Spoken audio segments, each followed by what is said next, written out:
నెల్లూరు జిల్లా ఆత్మకూరు నియోజకవర్గంలో పెన్నా నది వద్ద బోట్లను కలెక్టర్ హిమాంశు శుక్లా, ఎస్పీ అజితా వెజన్లా పరిశీలించారు.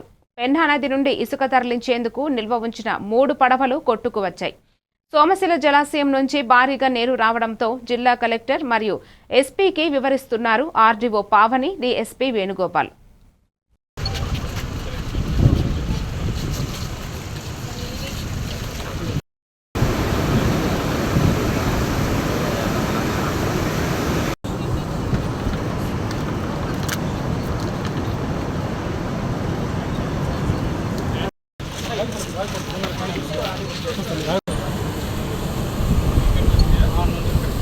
ఎస్ఏ గారు